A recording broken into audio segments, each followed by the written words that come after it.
Барлықтарыңызға сәлем. Сіздермен бірге Ақтөбе жоғары политехникалық колледжі. Бүгін біздер автоматтандыру және басқару мамандығы туралы айтатын боламыз. Осы бейнематериалда біз сенің мамандық туралы ең басты сұрақтарыңызға жауап береміз. Бізбен бірге болыңыздар. Автоматтандыру және басқару мамандығы қазіргі таңда республикадағы ең сұранысқа ие және перспективалық жағынан өте жоғары мамандықтардың қатарында. Колледжіміз 2007 жылдан бері өндіріске қажетті көптеген болашақ мамандарды даярлап шығарды. Енді мамандықтың өзіне тоқталайық. Бұл мамандықтың басты міндеті кез келген әрекетті автоматтандыру, яғни адамның қатысуынсыз жүргізу. Сонымен қатар көптеген бағдарламаларды үйрене аласыз. Мысал ретінде автоматтандырылған жүйелермен жұмыс істей аласыз.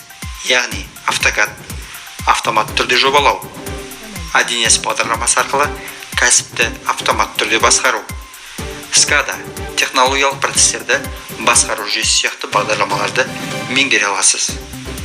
Автоматтандырылған құрылғылармен жұмыс істей аласың. Сонымен қатар өнеркәсіпте құрылғыларды өзіңде автоматтандыра аласың. Бұл мамандықтың ең бастысы аналитикалық ойлау жүйесі.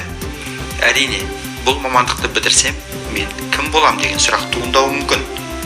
Біріншіден, бақылау өлшеу аспаптары және автоматика слесарі. Екіншіден, электромеханик біліктілігін алып шыға аласыз. Бұл мамандық бойынша жұмыс жоқ деуге мүлде болмайды. Себебі бұл маман иесі кез келген өндірісті автоматтандыру үшін қажет. Көбіне осындай кадрлар Ақтөбе облысында АЗФ, АЗХС, АЗНО, Технолинк, Симписи Ақтөбе және де КИФ автоматика сияқты ірі компанияларда жұмыс істейді. Себебі бұл компаниялардағы құрылғыларды автоматтандыру тиімді болып келеді. Қазіргі таңда дуалды оқыту жүйесімен 100-ге жуық студенттер жұмыс жасап жатыр. Автоматтандыру басқару мамандығы жайында ақпарат білдіңіз деген үміттеміз. Нарықтағы ең сұранысқа ие мамандықтың иесі атануға сен де асығыңыз, құрметті талапкер.